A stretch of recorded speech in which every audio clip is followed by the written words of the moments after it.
সেরা মেধাবী।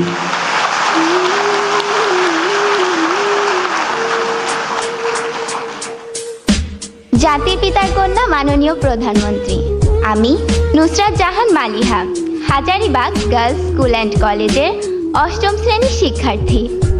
আমার বাবা একজন দিনমজুর। 2 মেয়েকে নিয়ে আমার বাবা মায়ের নিত্য অভাবে সংসার।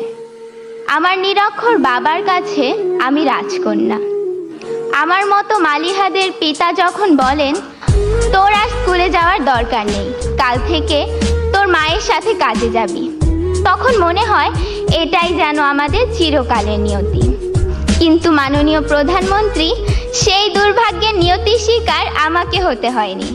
আপনার শিক্ষা সহায়তার জাদুর পরশে আমার মতো লাখো মালিহা আজ স্কুল, কলেজ, মাদ্রাসায় পড়ে উচ্চ শিক্ষার স্বপ্ন দেখছে। এটা শুধু আপনার জন্যই, তাই আপনার প্রতি আমাদের সীমাহীন কৃতজ্ঞতা।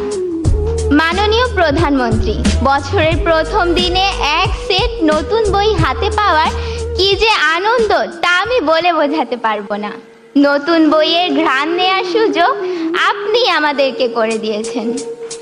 মাননীয় প্রধানমন্ত্রী, সর্বকালের সর্বশ্রেষ্ঠ বাঙালি, স্বাধীনতার মহান স্থপতি, বাংলাদেশের জাতির পিতা বঙ্গবন্ধু শেখ মুজিবুর রহমানকে দেখার সৌভাগ্য আমাদের হয়নি, কিন্তু বেহেশত হতে তিনি নিশ্চয়ই দেখছেন তার সুযোগ্য কন্যার কর্মকাণ্ড।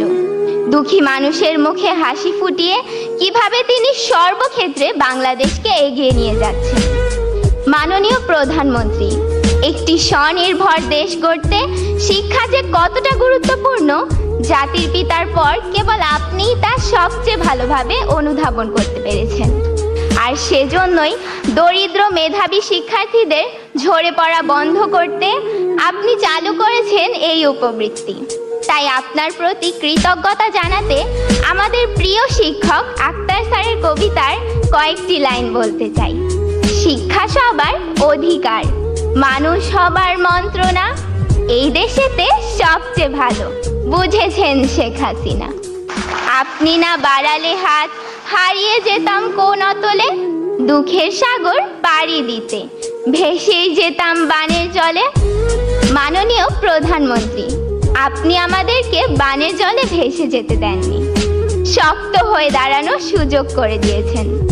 মাননীয় প্রধানমন্ত্রী, এত কাছ থেকে আপনাকে দেখার আনন্দ আমি ভাষায় প্রকাশ করতে পারছি না। আপনার গভীর দেশপ্রেম আমাদের ক্ষুদ্র হৃদয়কেও আন্দোলিত করে।